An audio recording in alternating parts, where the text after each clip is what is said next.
उत्तराखंड में अब तक डेंगू के 18 मामले सामने आ चुके हैं, जिसमें से फिलहाल 6 मरीजों में अभी डेंगू एक्टिव है। 12 मामले देहरादून के हैं और 6 मामले बाकी के अन्य जनपदों के हैं।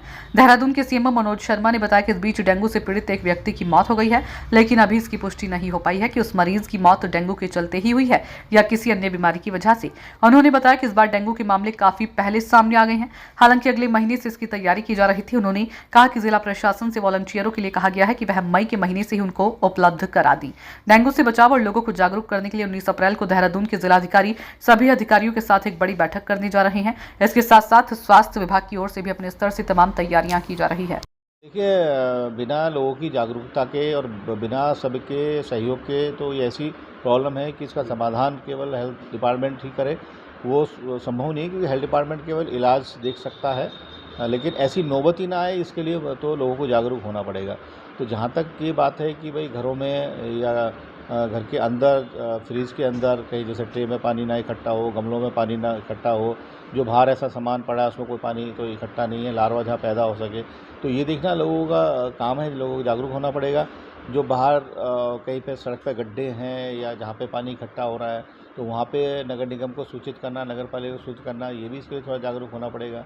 और ऐसी जगह कहीं जहाँ पानी इकट्ठा है जिसको खाली नहीं किया सकता, वहाँ पे लार्विसाइडल ड्रग का स्प्रे कराना या डीजल या केरोसिन का स्प्रे करना, इसके संबंध में थोड़ा सा अगर पब्लिक जागरूक होगी तो निश्चित रूप से हम केसेस होने से प्रिवेंट कर पाएंगे। स्वास्थ्य विभाग डेफिनेटली अवेयरनेस का काम स्वास्थ्य विभाग भी कर रहा है, अन्य डिपार्टमेंट भी करेंगे, लेकिन अगर पब्लिक में अवेयरनेस होगी तो हम बहुत सारे जो केसेस जो हमारे होते हैं उनसे हम बच सकते हैं। सर, वाले अस्पताल में क्या कुछ एडवाइस करेंगे? वार्ड बनाने की बात होता है, डेंगू वार्ड की। हाँ, देखिए, बिल्कुल अस्पतालों को यही निर्देश दिए गए हैं कि अपने यहाँ जो पूर्व की भांति जैसे बेड सुरक्षित किए गए थे, ऐसे ही डेंगू के बेड सुरक्षित कर लें, और आगामी दिनों में अगर केसेस बढ़ते हैं तो उसके अकॉर्डिंग उसकी कैपेसिटी बढ़ाने का भी प्रोविज़न रखें, किस तरीके से अपनी कैपेसिटी बढ़ा सकते हैं। हर बेड पे मच्छरदानी होनी चाहिए, मैंने ये भी कहा है, साथ में मॉस्किटो रिपेलेंट जो लिक्विड आता है या क्रीम आती है वो भी वहाँ पे होनी चाहिए, क्योंकि मच्छर उस इन्फेक्टेड व्यक्ति को ना काटे, ये बहुत ज़रूरी है।